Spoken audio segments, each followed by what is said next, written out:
For anyone who's also has filtered in, we're going to start recovering some of the material from yesterday, starting from building the a layered vertical prism model and using that to construct a geological block model. So what we'll use 3 surfaces to do that. We covered modeling these ones yesterday. They look like this. And if you don't have these, or if you missed that part from yesterday, you can bring in the F1 surface from the exercise 13 folder in here. Drag that GeoH5 into your workspace, click import, and it will bring in a container group containing an F1 surface and a much rougher hidden and mill rock surface. I'll hit cancel because I already have those, and then also go to your exercise 15 folder and grab the surfaces remodeled, and that will give you an updated hidden and mill rock. So when you have them in here, they should look something like this.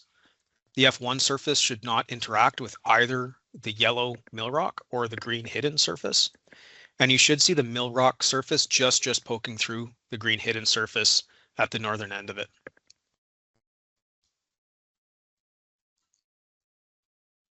Okay, let me know if anyone has any trouble importing those surfaces or getting them set up, or any issues with the viewer or visualizing them.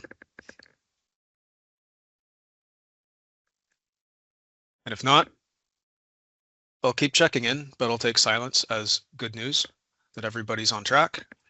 And if not, we've got all those 3 surfaces. We'll start. We're going to use these surfaces to build 2 models. We'll build first a litho model, taking the yellow and green surfaces as lithological contacts. And then we'll build a fault model using the fault surface to divide our working area into a fault block, a hanging wall fault block, and a footwall fault block. So to start up the start designing that layered model, let's go to the VP Layered Model Designer under the Utilities menu.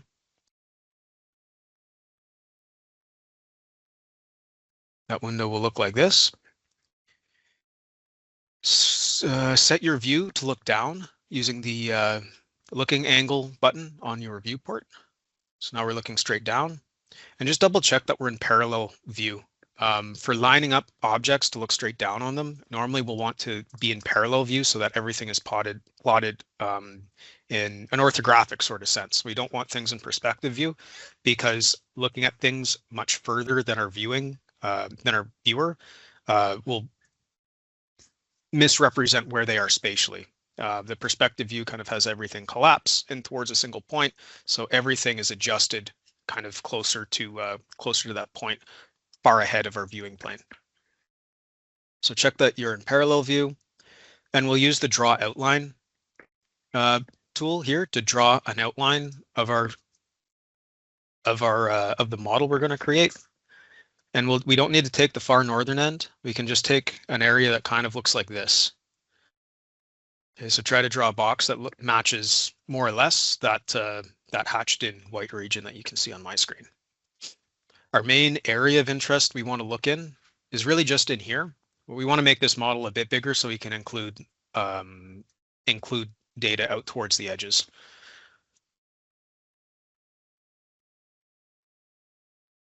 So that one was the draw outline button. Looking down on the next one, we'll set our prism size. Prisms are roughly comparable to block model blocks, cells, voxels, whatever you want to call them. However, they don't have a consistent vertical extent. They'll extend from one surface down to the next. That's how we're going to create our domain classifications in the 3D grid. We'll set the prism sizes to 25 by 25. And then in your topography, you can pick the topography surface. If you started fresh this morning and just brought in those surface folders, you won't have that topography surface, but you can find it under exercise 9, and it's this topography DXF. So if you're missing that, if you don't have anything, if you don't have that topography entry in your dropdown, import that one from this topography DXF by dragging it into your workspace as well. Model base, you can set to minus 1500. And then your number of prisms should be about the same as the number I'm seeing here. It can be off. It might be off if you've drawn your extents a little bit larger or a little bit smaller than mine, and that's fine. But it should be somewhere in and around there. Everyone all good so far with those ones? Perfect. We'll turn on the surfaces section by ticking that box. And then we can take just the hidden and mill rock surfaces because we'll deal with the fault surface after. You can multi-select those in the object tree by control clicking on them or shift clicking on them, and then drag both of them into that surfaces box like that.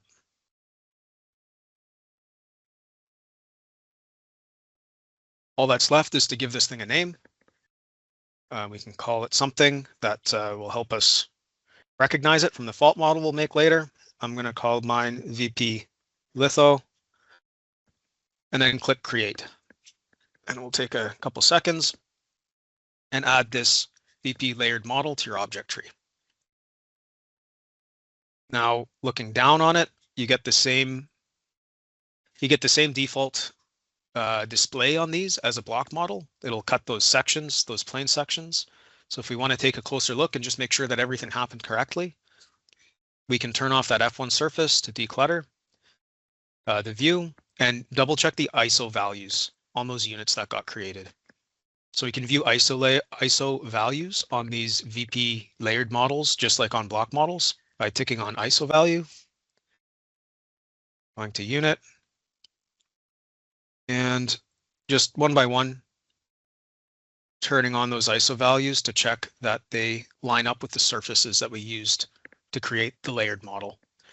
I'm going to turn off the U and V sections here, just so I can get a better view in 3D of how those prisms are lining up with the surface.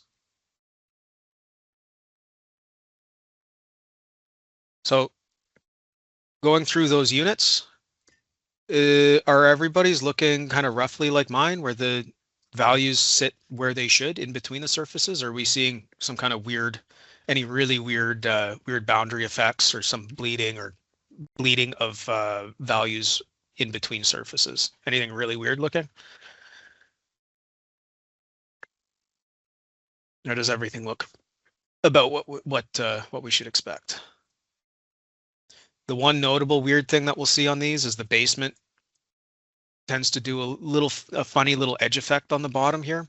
That's okay. We're going to crop that off when we convert this over to a block model.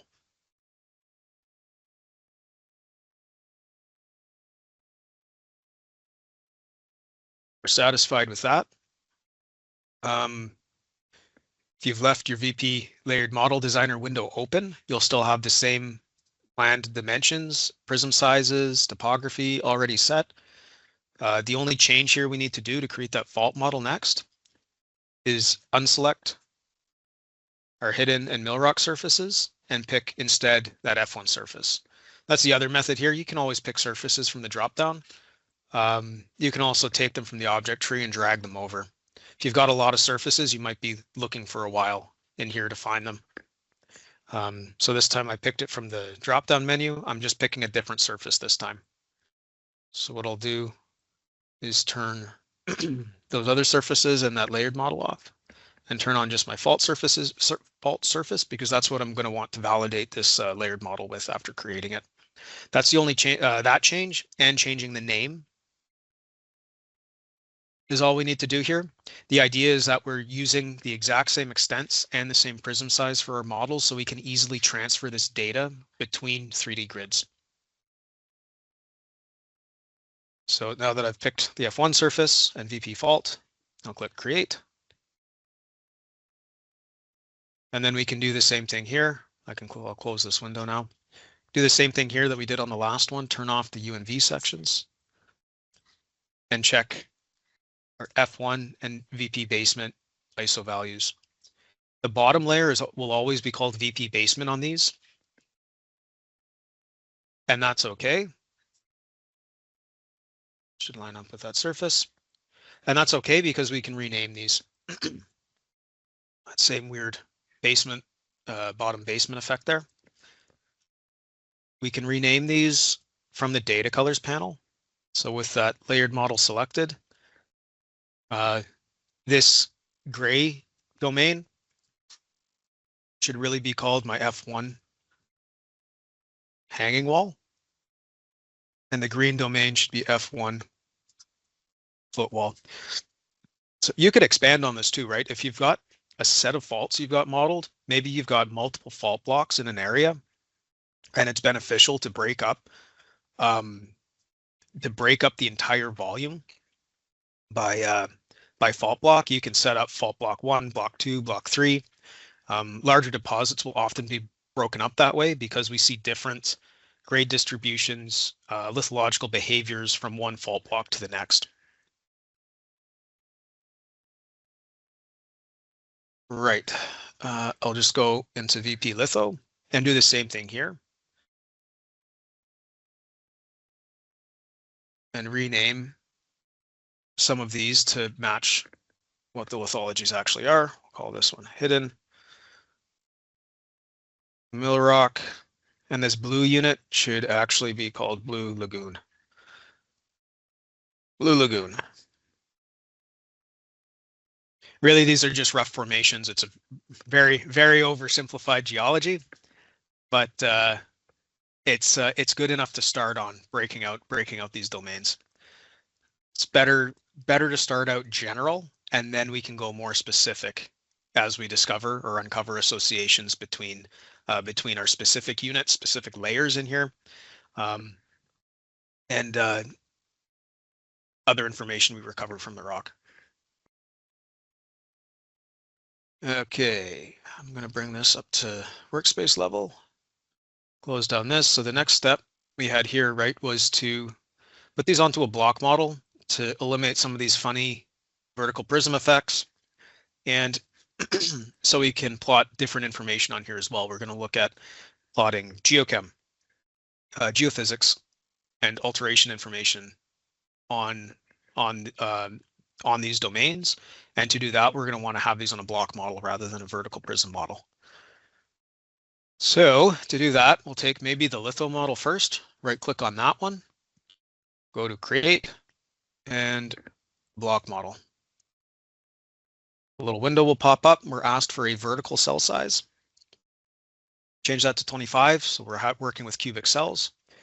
And change your bottom elevation to minus 1500, which matches the bottom of that VP model we created. So those entries should be 25 and minus 1500.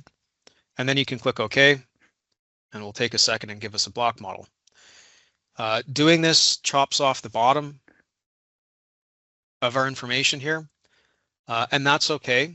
We'll repeat this for the fault model and just transfer all this data onto a smaller block model that only contains the data that we're interested in. So we've got our extracted VP litho core. We'll do the same. Here we go for VP fault. So again, to create block model, an exact same thing here. Vertical cell size 25, bottom elevation minus 1500, and then click OK.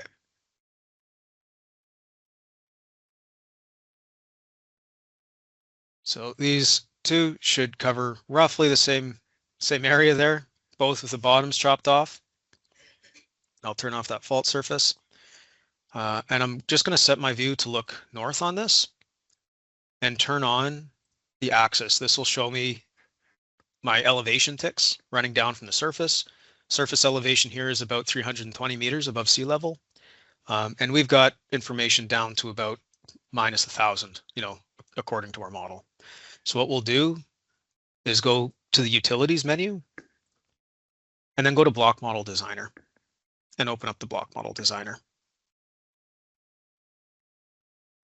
Opens up in another window similar to the others.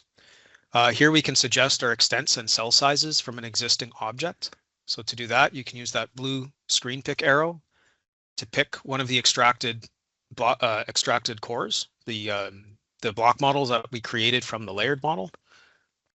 Doesn't matter which one, they should be exactly the same because they were created from the same extent and resolution VP models. Just remember after picking that object to click the light bulb, which will actually suggest those extents. It gives us an origin. We have a grid size. We can actually look through to Z because we want to change this to be about 1,000 because we don't care about this area below where there's any data plotted on this model. So let's change this Z extent to 1,000 to 1,300 because we're 300 meters above sea level at the top. There we go. So taking a quick look at this, you might notice the same thing that I'm seeing here. My cells up to from about 320 to about 0 are squares, or they're cubic. But going down, they turn into this more, they're expanded. They're expanding vertically. They turn into these more prisms. That's because of the Z core expansion. The default value is 30, which means that 30% of our block model is considered the core, and anything the other 70% beyond the core starts to stretch. That might be useful for running an inversion, but it's not useful for what we're doing now. So we'll take this slider and move it all the way over to 100, and that gives us cubic, regular, uniform cells all the way to the bottom. Okay, I've got block model in here. I'm just going to take a second to clean up something else I have in here. Delete block model. If you already have a block model in your project, that name will be incremented with a 1. I just removed the other one from mine, so we'll remove that. Your core cell size should already be set to 25 by 25 by 25 because you're suggesting it from the other 25 by 25 by 25 block model. The azimuth should be 0. And you can ignore the UVC model padding section at the bottom. That's another geophysics thing that we don't need to worry about right now. So if everything looks like that, go ahead and click create. And that creates an empty block model. It doesn't have a drop-down arrow beside it because there are no properties or data sets on it.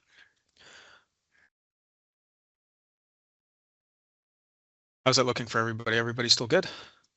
Questions? Perfect. I'll just rotate my view there a little bit. I've got a couple block models we're looking at on top of each other. Okay, so we've got 1 that's the right size with no data, and 2 that are the wrong size with the right data. So we'll transfer our fault domains and our lithology domains onto the model that's the right size and extents. Before doing that, let's just take a look at this unit property. That's the one we're interested in. These other ones are VP related. We can ignore them. We're not going to bring them over.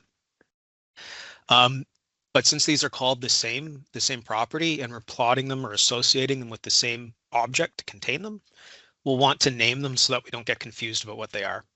So let's just take a second to look at our VP fault extracted core and rename unit by double clicking on it to fault model.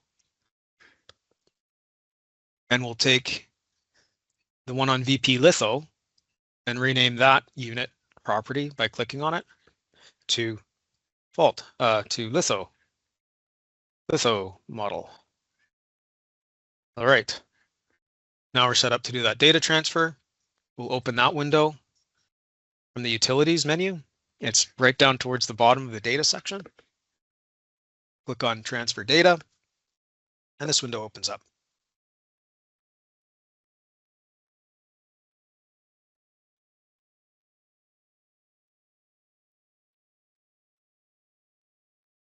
Okay, so in this one, we looked at this yesterday, transferring the outcrop geochem from points onto the grid. We did an inverse distance weighting interpolation. In this case, we're working with 2 grids that have the same cell sizes and the same extents. So what we'll want to do is pick nearest neighbor. This is just going to take the nearest neighboring value from our source object and transfer that value to the the closest element on our destination object, which is what we want to do here, because we want to take information from one cell and just plot it on the next closest cell. We can take a really close look and double check that our blocks are in as close to the same location as possible, but we shouldn't really need to do that too in depth here, because we suggest we have got the same extents, we've got the same cell sizes, and we're really, in general, 25 by 25 is a pretty coarse grid to start working with. Just fine for a starting point. These operations all become much more demanding the more cells there are in the grid. So the quickest way to get started understanding things is by using a coarse grid, setting something up roughly the way you want it, and then doing it again with a finer grid and giving yourself that extra time for the operation to run. So I think we're okay just running that transfer method nearest neighbor. We'll take as a source, we'll take maybe the fault model first. So you can take that extracted core VP fault, drag it into the source object box. And then when you look in the properties box there, you'll find that fault model property that we just renamed. So we'll pick that one. We don't need the others. Then for destination, we want that empty block model that we just made. So you can do the same thing there. Grab your block model, bring it into the destination object window, and the only association option you have here is cells. We'll leave transfer method at nearest neighbor. Make sure that search radius is unselected. We want to grab everything, and then click apply. You should see that data successfully transferred message pop up there at the bottom. Now we'll repeat that for the litho model. So grab your extracted core VP litho, pull it over into that object box, and then select your litho model reference property from that properties dropdown. Now you can click apply or OK. So those are the two transfers we wanted to make. So the new thing that we should see here, I've got my two extracted core models turned off. They're not being displayed now. I'm just looking at the block model. But now when I expand that, I should see those two properties appear there. And I can turn those colors on by ticking them on. I'll turn off on this block model. I can see every cell because I've got this show grid button ticked on in my visual parameters. So I'll turn that off. And I can see here, if I turn off sections, put on ISO values, and view by my fault blocks. Let's compare that to the surface, just to see that those ISO values plot on the correct side of that surface. We don't have that weird little basement thing going on anymore. And we've truncated these values to about 1,000, minus 1,000 meter elevation. Try that again for the litho. So here, the neat thing, right? Because we've got these properties on the same block model, I can view ISO values on one property and color by another property, which is what I've done here. I can see that boundary between Mill Rock and Blue Lagoon. Put on that surface, see that that lines up. I can change my ISO values to color by litho model and maybe grab hit information. That should run right up to there, to the green surface. Main thing I'm looking for here is just that I'm not seeing those cells populate beyond a surface that I used to create this. That's what I should be seeing. Like, we made a bunch of assumptions in designing the surfaces. So that's a limitation on both the surfaces and our model, but we don't want to introduce extra error in having a model that doesn't match the surfaces we're trying to represent here. Does that make sense to everybody?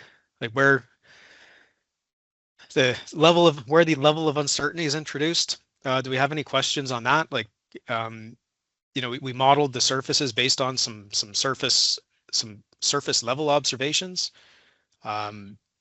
tweaked them with those drill hole picks. So ultimately, our confidence in the location of these surfaces is right around where we had those surface observations and just where we had the drill hole picks. The drill hole picks were only at about minus 200 meter elevation. So anything below that is interpretation based. It's just projection. We don't really know.